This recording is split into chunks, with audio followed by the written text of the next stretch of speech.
Hi everyone. In this video, we will understand how we can solve such type of set.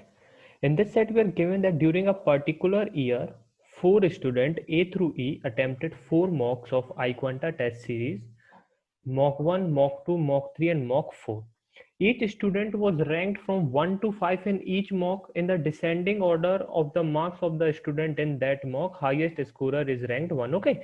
Each student was ranked from 1 to 5 in each mock in the descending order of the marks. Okay. तो जिसका highest score होगा वो हमारा rank 1 होगा. In any mock, no two student had the same marks. ये हमें given है no two student had the same mark. The line chart below provides the marks of the 4 of the 5 student. Okay, तो हमें जो line chart में given है यहाँ पे हमें सिर्फ 4 student के regarding data given है out of 5. In each of the 4 mocks, mock 1, mock 2, mock 3 and mock 4. The table adjacent to the line chart provides the sum of the rank obtained by these 4 students in the 4 mocks. तो आप देख सकते हैं जो हमारा sum of the rank है, जैसे हमें गिवन है ए का हमारा सम ऑफ द रैंक कितना है 13, बी का सम ऑफ द रैंक कितना है 10 एंड सो ऑन. हमारे लिए सिर्फ किस किस का गिवन है, A B C and D का गिवन है, ई का हमें गिवन नहीं है. तो देखिए किस तरह से हम सॉल्व कर सकते हैं इस टाइप के सेट को. ओके ये हम अपनी टेबल बना लेते हैं कुछ इस तरह से. अब आप यहाँ पे फोकस करेंगे, ये हमारे मॉक 1 का डेटा है. अभी मेरे पास यहाँ पर सिर्फ 4 लोगों के लिए इंफॉर्मेशन गिवन है. Okay out of the 5. तो अगर मैं अभी इनको इस हिसाब से रैंक करूं, मॉक 1 में बी की मेरी रैंक क्या होगी 1, ए की रैंक होगी 2, सी की रैंक होगी 3 एंड डी की रैंक होगी 4. ओके मॉक 1 में बी की रैंक होगी 1, ए की रैंक होगी 2, सी की रैंक होगी 3 एंड डी की रैंक होगी 4. ओके डी की रैंक हो. अब यहाँ पर ध्यान दीजिए आप. अब एक पॉसिबिलिटी हो सकती है कि ई हमारा इन सभी से मार्क्स ज्यादा ले आए. सपोज मैं ई को कोई भी मार्क्स दे देता हूँ 40. ओके सपोज ई इन सभी से ज्यादा मार्क्स ले आए तो हमारे इनकी रैंक क्या हो जाएगी, सभी की एक एक हमारी और इंक्रीज हो जाएगी यहाँ पे. ओके न्यूमेरिकल इंक्रीज हो जाएगा इनकी रैंक. ओके तो इनकी रैंक क्या हो जाएगी, आइदर 3, 2, 4 एंड 5 ये हो जाएगी हमारी इनकी रैंक.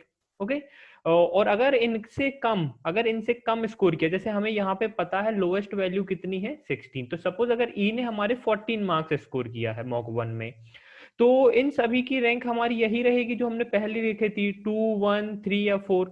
ओके एक पॉसिबिलिटी है कि वो कहीं ना कहीं मिडिल में आ जाए. जैसे हमें पता है लोएस्ट 16 है, हाईएस्ट 32 है, मे बी उसके बीच में कहीं मार्क्स आए से 22. ओके 22 मार्क्स आएंगे अगर उसके, तो उसकी रैंक किससे मोर देन होगी, सी एंड डी से मोर देन होगी. ओके मींस न्यूमेरिकली आप कह सकते हैं लोअर रैंक होगी उसकी, और ये दोनों से मतलब उसकी कम रैंक होगी. ओके तो ये हो जाएगा हमारा, इनसे न्यूमेरिकली हमारे थोड़ी ग्रेटर रैंक होगी उसकी.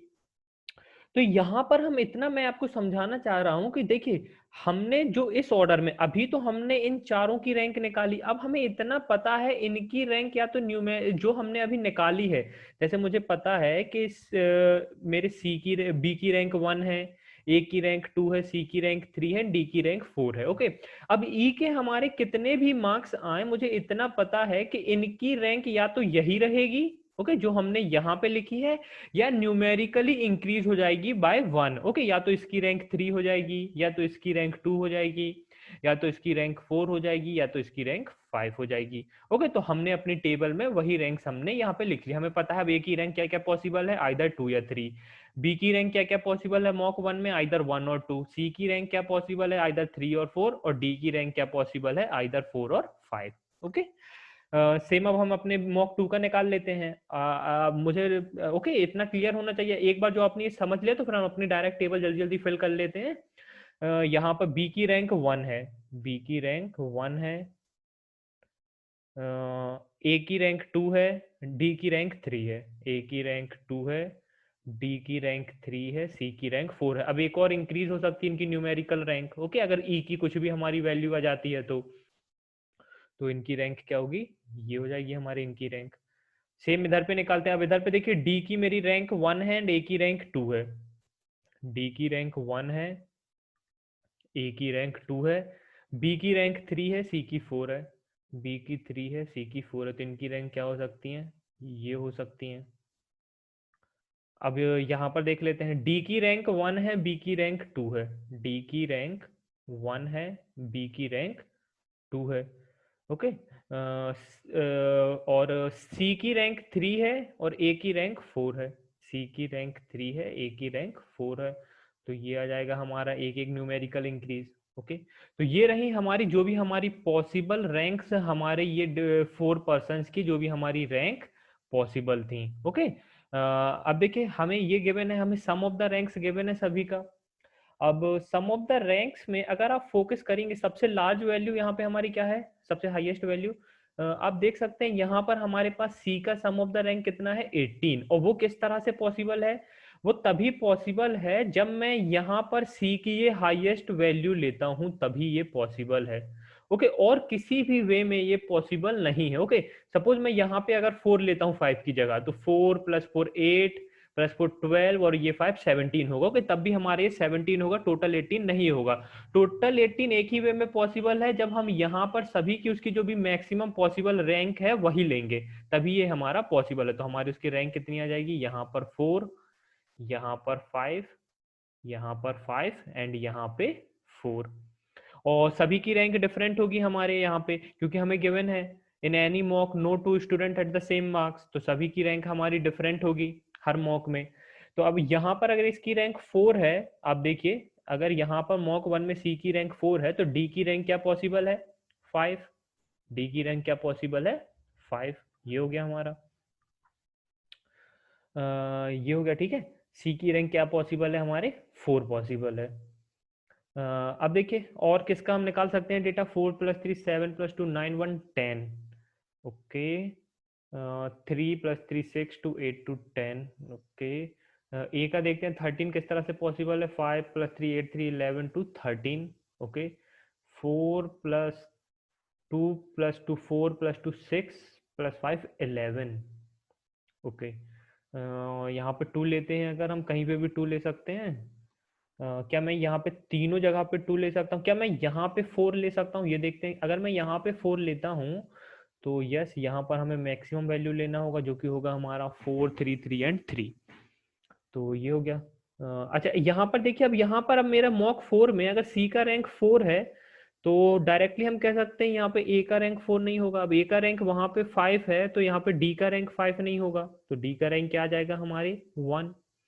अब यहाँ पर रैंक इसकी कितनी है 5, और हमें टोटल कितना चाहिए 13, मीन्स अभी हमें 8 और चाहिए है। तो 3 + 3 6 + 2 8। ओके, 3 3 एंड 2, ये हमारा एक पेयर बनेगा। ओके, ओनली पॉसिबिलिटी हमारी 3 3 एंड 2 की। पर देखिए दोनों जगह पे हमारे सभी जगह 3 भी पॉसिबल है 2 भी पॉसिबल है, तो अभी हम उसको ऐसे ही रहने देते हैं। और कुछ वैल्यूज चेक करते हैं हम, क्या हमारी वैल्यूज और पॉसिबल आ सकती हैं, उस पर हम फोकस कर लेते हैं अभी।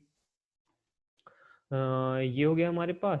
डी का देखिए, डी का हमारा टोटल होना चाहिए 10। 5 + 1 6 तो हो गया है हमारे पास, अब 6 हो गया है। ओके, देखिए अब डी का देखिए हमें टोटल कितना होना चाहिए, सम ऑफ द रैंक्स हमारी 10। 5 यहाँ पर हो गई, 1 यहाँ पर हो गई, 6 मीन्स अभी मुझे 4 और चाहिए। अगर मैं यहाँ पे 4 लेता हूँ तो यहाँ पे मेरे को 0 चाहिए होगा, जो कि पॉसिबल नहीं है। तो मैं डायरेक्टली कह सकता हूँ यहाँ पर रैंक मेरी कितनी होगी 3 5, और यहाँ पर रैंक कितनी होगी मेरी 1। अब यहाँ पर 3 होगी तो यहाँ पर रैंक 2 होगी, अब यहाँ पर 2 होगी तो यहाँ पर रैंक 1 होगी। ओके, ये आ गया हमारे पास। अब देखिए, अब मैंने जैसे अभी देखा था थोड़ी देर पहले, ए का टोटल कितना होना चाहिए 13। 5 + 2 7 हो गया, मुझे 6 चाहिए। 6 तो दोनों में जब हम 3 3 मैक्सिमम लेंगे तभी 6 पॉसिबल हो पाएगा, तो दोनों जगह पे हमारा 3 एंड 3 आ जाएगा। अब यहाँ पर 3 आएगा तो यहाँ पे 4 आ जाएगा। ये हो गया हमारे पास। बी का रैंक कितना है हमारे पास टोटल 10। अब ये कितना हो गया 4 + 1 5। ओके, 5 हो गया। अब जब मैं यहाँ पे 1 लेता हूँ, जब मैं मॉक 1 में 1 लेता हूँ तो ये होगा मेरा 6, तो मुझे यहाँ पे चाहिए होगा 4, तो ये तो पॉसिबल नहीं है। तो मॉक 1 में मेरा कितना आएगा 2, तो 4 + 1 5 + 2 7, तो यहाँ पर कितना आएगा 3, तो ये हो जाएगा मेरा 10। अब देखिए यहाँ पर मेरे क्या रैंक बची, यहाँ पे रैंक 1 बची, यहाँ पर रैंक 4 बची, यहाँ पर रैंक 2 बची, और यहाँ पर रैंक 2 बची। तो ई का मेरा सम ऑफ द रैंक्स कितना आ गया 4 + 2 6 + 2 8 1 9। एक बार और चेक कर लेते हैं हम। मॉक 1 में मेरी रैंक बची है 1, मॉक 2 में मेरी रैंक बची है 4, मॉक 3 में मेरी रैंक बची है 2, एंड मॉक 4 में मेरी रैंक बची है 2। ओके, तो 4 + 2 6 + 2 8 1 9, तो ये हमारे आ गए ई की रैंक। ओके, ई की रैंक पता चल गई। अब आ जाते हैं हम अपने क्वेश्चंस पर। क्वेश्चंस में देखते क्या गिवन है, what is the sum of the rank sum of the ranks obtained by E, sum of the rank होगा, okay, what is the sum of the rank obtained by E across the 4 mock, तो हमें पता है सम of the rank कितनी है उसकी 9. In how many of the 4 mocks was B rank better, that is numerically lower than that of E? तो B rank better that is numerical lower, यहाँ पर तो पॉसिबल नहीं है, यहाँ पर पॉसिबल होगा क्योंकि ई की रैंक 4 है और इसकी न्यूमेरिकली लोअर है जो कि एक बेटर रैंक होगी, तो यहाँ पर पॉसिबल है. यहाँ पर पॉसिबल नहीं है, ना ही यहाँ पर पॉसिबल है. आप देख सकते हैं यहाँ पर रैंक 4 है, यहाँ पे 3 है, उससे बेटर रैंक है 2 and 2. ओके, तो ओनली 1 में पॉसिबल है हमारा, तो हमारा आंसर क्या हो गया 1. Which of the following can be total marks of E in Mock 3 and Mock 2 combined? Okay, Mock 2 and Mock 3 combined में हमें बोला गया है which of the following can be the total marks of E? Okay, तो देखते हैं क्या हमारे पॉसिबिलिटी आ सकती है. मॉक 2 में देखिए हाईएस्ट लोएस्ट मेरा कितना है 16, हाईएस्ट 36, लोएस्ट 16, हाईएस्ट 36, और क्या वैल्यूज है मेरी 28 एंड 20 एंड 28, ये है मेरा मॉक 2 में. ओके, ये है मेरा मॉक 2 में. और मॉक 3 में मेरा क्या है, मॉक 3 में मेरा 24, 28, 32, 36, 24, 28, 32, 36, एक बार और रीचेक कर लेते हैं. 24, 28, 32, 36, यस. और मेरे से क्या बोला गया, which of the following can be the total marks of E in mock 3 and 2 combine. अब यहाँ पर इसकी रैंक कितनी है 4, ये रैंक 1 है, ये रैंक 2 है, ये रैंक 3 है. ओके, और इसकी हमें पता है ई की रैंक 4 होगी, तो ई के मॉक 2 में क्या क्या वैल्यूज पॉसिबल है रैंक 4 के लिए, उसका होना चाहिए 17 से 19. ओके, 17 से 19 पॉसिबल होना चाहिए. और यहाँ पर रैंक 2 होगी. अब रैंक 2 कब पॉसिबल होगी, जब वो सेकंड हाईएस्ट स्कोर करे. सेकंड हाईएस्ट कब स्कोर करेगा, जब वो 33 से 35 के बीच स्कोर करेगा. ओके, 33 से 35 के बीच स्कोर करेगा. तो देखिए मेरी यहाँ पे लोएस्ट वैल्यू कितनी है, लोएस्ट वैल्यू है 17, और यहाँ पर लोएस्ट है मेरी 33, तो लोएस्ट लोएस्ट मेरा कितना हो जाएगा, ये हो जाएगा मेरा 50, और हाईएस्ट वैल्यू मेरी कितनी है 35, 45, 55, दैट इज 54. तो 50 और 54 के बीच में, और 50 एंड 54 भी हमारे इंक्लूडेड रहेगा, तो जो भी वैल्यूज होंगी वो हमारा आंसर हो जाएगा. 50 एंड 54 के बीच में आप देखिए सिर्फ एक ही वैल्यू पॉसिबल है, दैट इज 52, तो ये हमारा आंसर हो जाएगा. Which of the following statement is definitely true. Okay, अब देखिए हमें यहाँ पे ई के मार्क्स का इंफॉर्मेशन गिवन है, तो हम पहले तो ई के मार्क्स ही फाइंड कर लेते हैं. ओके, मॉक 2 का पता है हमें, अब मॉक 1 में देख लेते हैं. मॉक 1 में ई का हमारा क्या रैंक है, ई का रैंक हमारा 1 है. ओके, तो ई मोर देन 32 तो स्कोर किया होगा. ओके, तो यहाँ पर मोर देन 33 होगा. ओके, सॉरी 32 होगा. आप देख सकते हैं यहाँ पे मॉक 1 में उसकी रैंक 1 है, तो मोर देन 32 होगा. मीन्स अगर मैं मिनिमम वैल्यू लूँ तो मिनिमम कितनी है 33. मैक्सिमम तो कुछ भी हो सकती है, मुझे पता नहीं, मैक्सिमम वैल्यू तो कुछ भी हो सकती है, मैं कुछ भी रख सकता हूँ यहाँ पे. और मॉक 4 में क्या है हमारा, मॉक 4 में 20, 24, 28, 36. मॉक 4 में 20, 24, 28, 36, 24, 28, 30, और यहाँ पर इसकी रैंक कितनी है 2. तो रैंक 2 कब पॉसिबल है, जब वो 29 से 37 के बीच स्कोर करे. तो मिनिमम अगर मैं यहाँ पे लेके चलूँ तो इन दोनों का हो गया 50, यहाँ से 33, यहाँ से 29, तो 9 + 3 12, यहाँ पर आ गया 1, 5 + 3 8 to 10, 1 11, दैट इज 112. ओके, एक बार और चेक कर लेते हैं. Yes, 50, 80, 100, 9 and 112 means minimum value कितनी होनी चाहिए 112, पर मैक्सिमम तो कुछ भी हो सकती है. मैं मैक्सिमम यहाँ पे मॉक 1 में उसको कुछ भी वैल्यू दे सकता हूँ, तो मैक्सिमम तो हम फाइंड नहीं कर सकते, पर हमें मिनिमम पता है, मिनिमम कितनी होनी चाहिए 112. तो हम आ जाते हैं अपने क्वेश्चन पर. The marks of E across the 4 mock combined is greater than 108. Yes.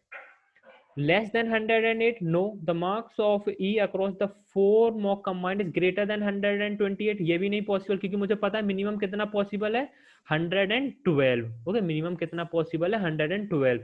तो the marks of E across the greater than, no.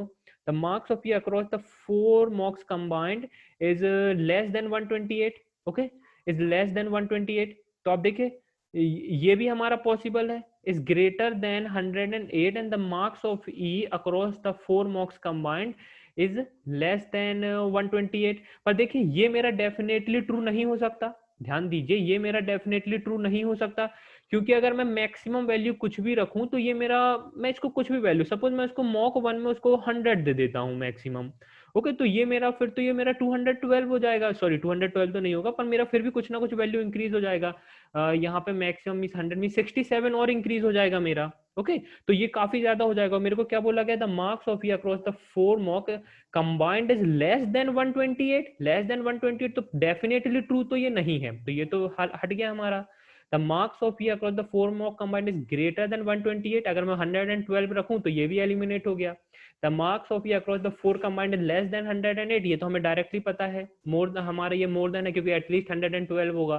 तो the marks of E across the 4 mock combined is greater than 108, yes ये हमारा definitely true है, तो हमारा answer क्या हो जाएगा, option number A, that is our answer. तो गाइज यहाँ पर हमारा सेट कंप्लीट होता है, आप देख सकते हैं किस तरह से इस टाइप के सेट को हम सॉल्व कर सकते हैं। ओके, अप्रोच आपको ध्यान रखना होगा, कभी भी इस टाइप का सेट आए तो आप किस तरह से इसे सॉल्व कर सकते हैं। Thank you guys and happy learning.